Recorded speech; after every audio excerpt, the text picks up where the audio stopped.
Vivre et agir pour les autres, c'est épuisant. Et c'est ce que la majorité des gens font sans s'en rendre compte, de façon inconsciente.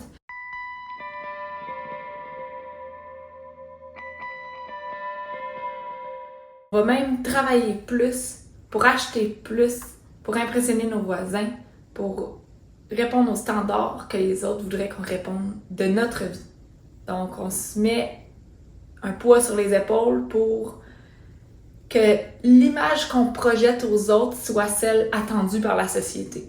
Allô, moi c'est Joanie, je suis la créatrice de Réel Strict Minimum. J'adore te parler sur ma plateforme de minimalisme, de simplicité volontaire, de liberté financière, de tous les choix qui pourraient découler de la déconsommation pour se sortir un peu de la société de surconsommation. Donc si c'est des choses qui t'intéressent, n'hésite pas à t'abonner. J'ai tendance à vivre pour moi, mais il y a des fois que, effectivement, l'opinion des autres peut avoir un impact. Puis ces temps-ci, j'ai eu beaucoup de discussions avec d'autres personnes comme quoi ils ont des difficultés à oser parce que l'opinion des autres. J'ai fait aussi une vidéo sur la destruction de mon ego, mais là, c'est vraiment comment découvrir notre personne et non la personne que les autres veulent qu'on soit. Donc vraiment d'agir comme que nous, on a envie et pas selon la vie des autres. Et on s'entend que ne pas vivre selon les standards de la société, c'est quelque chose que je fais énormément depuis les 10 dernières années en tant que minimaliste. On fait plein de choses hors du commun pour un occidentaux typique. On dort au sol, on va pas au restaurant tant que ça, on va pas au restaurant, on magasine pas ou peu, notre maison est presque vide. Donc c'est quand même la norme de faire des choses différentes et de poser des questions sur des normes. Est-ce qu'on est obligé de suivre tous les standards de la société? Je ne crois pas. Donc, je voulais simplement te montrer quelques petites actions que j'ai prises dans les derniers temps que je faisais simplement pour moi et non pour suivre les standards de la société parce que je me rendais compte que, ça, je le faisais parce qu'on m'a dit de le faire. Premièrement, j'ai arrêté de porter une brassière ou une bralette de façon automatique. Par le passé, je portais plus de brassière, puis j'avais recommencé à en mettre après la naissance de mon premier enfant. Puis comme là, j'ai retrouvé cette liberté-là de mettre une brassière si ça peut me rendre confortable dans certaines situations, mais juste si j'en ai envie. Comme c'est tellement libérateur de ne pas porter de sous-vêtements à ce niveau-là, au niveau de la poitrine, comme ça fait tellement du bien de ne pas vivre selon ce standard de société-là. Puis il y a plein de pays, au final, ça passe mieux, les gens qui portent pas de soutien-gorge. C'est plus populaire, entre guillemets, ce qui devrait être la norme, de ne pas en porter tout le temps. Donc c'est ça, j'ai un petit peu réexploré cette avenue-là pour sortir des normes de la société, juste parce qu'au final, j'étais mieux sans. Une chose très intéressante que j'ai recommencé à faire pour sortir des normes sociétales, c'est de recommencer à bouger et à avoir du plaisir comme un enfant et même dans un lieu public. On dirait que les adultes aujourd'hui, on est trop rigides, on n'a plus de plaisir, on bouge pas, on est très comme... On pense trop au regard des autres, fait qu'on n'ose pas. Mais comme j'ai recommencé à faire des roues par terre, puis à danser dans un parc si j'ai envie, puis à chanter avec mes enfants, puis vraiment à agir comme les enfants agissent, comme sans crainte, sans limite parce que les autres seraient alentour. Puis ça, c'est tellement une richesse, surtout en tant que mère, je trouve que les femmes ont le mérite de retrouver ce plaisir-là, cette légèreté-là, cette joie-là de vie, puis d'arrêter de se gêner parce que les autres. Fait que ça, c'est vraiment un point important, je pense que j'aurais dû le dire au début, mais recommencer à bouger et avoir du plaisir comme un enfant, là, je vous le conseille. Ça peut être gênant, mais les gens, je veux dire, ça leur dérange pas là, que tu danses, là, au contraire, ils vont trouver ça joyeux, puis ils vont rire eux aussi, puis ils vont avoir le sourire, là. Fait que ça vaut tellement la peine, ce point-là, pour juste mieux se sentir, Comme je te conseille vraiment d'essayer de sortir des normes sociétales, que les adultes sont calmes, ils font rien, ils parlent pas, ils bougent pas. Je te conseille d'essayer de sortir de ça, de retrouver ton enfant intérieur. J'ai testé aussi une autre chose, qui est les sous-vêtements, les culottes. J'en mets pas automatiquement tout le temps maintenant. Avant, j'en mettais tout le temps, jour et nuit, tout le temps. Puis là, j'en mets si j'ai besoin d'en mettre selon l'habit que j'ai. Comme, ça aussi, c'est très libérateur. Donc, c'est un peu le même principe que la brassière. Puis au final, ben, ça change rien. T'as moins de lavage, t'as moins de tout. Puis pourquoi il faudrait absolument en mettre une? Il y a personne qui regarde ton sous-vêtement. Là, je veux dire, si t'es à l'aise sans, mets-en pas. Une autre chose que j'ai fait pour sortir, que j'ai fait encore plus cette année, dans les derniers temps, c'est de me promener nu-pied le plus souvent possible.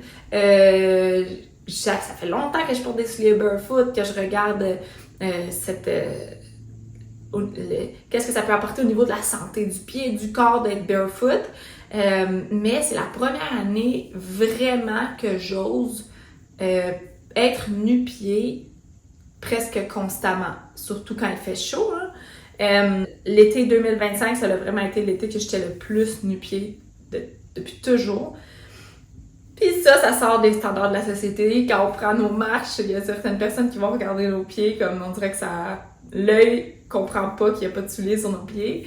Donc c'est bien drôle, mais il n'y a que des avantages d'être nu-pied. On s'entend, notre pied est fait pour marcher. Puis on dirait qu'on l'handicape avec un soulier tout le temps. Je crois pas que la standard de la société de toujours mettre des souliers, ça vaut la peine d'être écouté parce que notre pied est fait pour marcher. Aussi, une autre chose que j'ai recommencé à faire dans les derniers temps, c'est de m'épiler seulement quand j'en ai envie. Encore là, un petit peu avant d'avoir mes enfants, je le faisais vraiment comme ça. Si j'avais envie, je m'épilais. Puis là, on dirait que c'était devenu plus comme, ok, ben il fait beau, faut que je m'épile, non. Puis ben là, c'est comme, il fait beau, j'ai pas envie de m'épiler, ben je m'épile pas. Puis s'il fait beau, il fait froid, puis j'ai goût de m'épiler, ben je vais m'épiler. Que ce soit les jambes, les aisselles, peu importe. Donc c'est ça. Présentement, mes jambes sont vraiment pas faites. Puis c'est correct, comme ça me dérange pas. Au final, c'est comme tellement mental.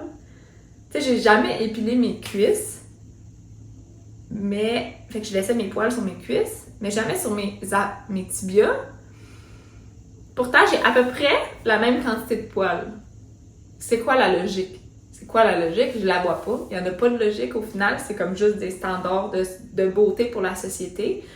Mais au final, la beauté, c'est moi qui définis, là. Si je décide que je suis belle puis j'ai de la valeur, que je garde mes poils ou non, ben après, je le fais quand moi, j'ai réellement envie, pas parce que les standards de la société le disent. Une autre chose que j'ai faite pour sortir des standards de la société, c'est d'arrêter de me maquiller automatiquement dès que j'avais une soirée. J'avais acheté du maquillage pour aller au mariage de mon frère, puis je l'avais conservé, puis je me maquillais par occasion. Comme je me suis dit, pourquoi je me maquille quand j'ai des événements, alors que moi, je me trouve belle, si même plus belle, sans maquillage. Alors, au final, je me maquille juste parce que le standard d'aller dans des événements, il faut se maquiller. Donc, c'est pas une bonne raison. Alors, j'ai préféré arrêter de me maquiller. Et en même temps, conserver du maquillage alors que je me maquille quelques fois dans l'année, je trouve que c'est vraiment une perte d'espace et de temps. Une chose qu'on fait aussi, c'est de dormir au sol sans oreiller.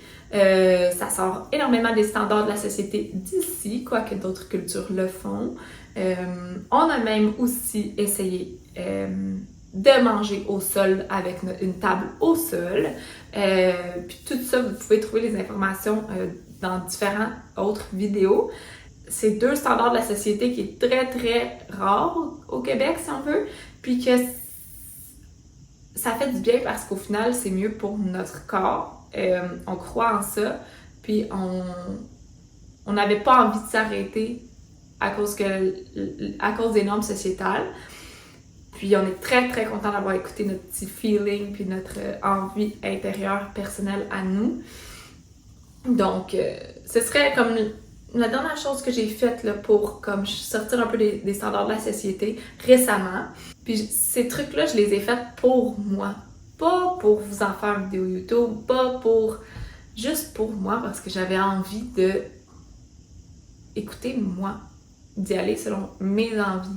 Je te conseille vraiment de le faire, peut-être de t'inspirer de certaines choses que j'ai faites dans ce que je viens de dire ou de trouver d'autres choses que toi, tu mettais de côté à cause des normes sociétales. Puis j'aimerais savoir en commentaire qu'est-ce que tu aimerais tellement faire, mais que t'oses pas à cause justement de la norme sociétale. Sans jugement, je veux juste voir comme...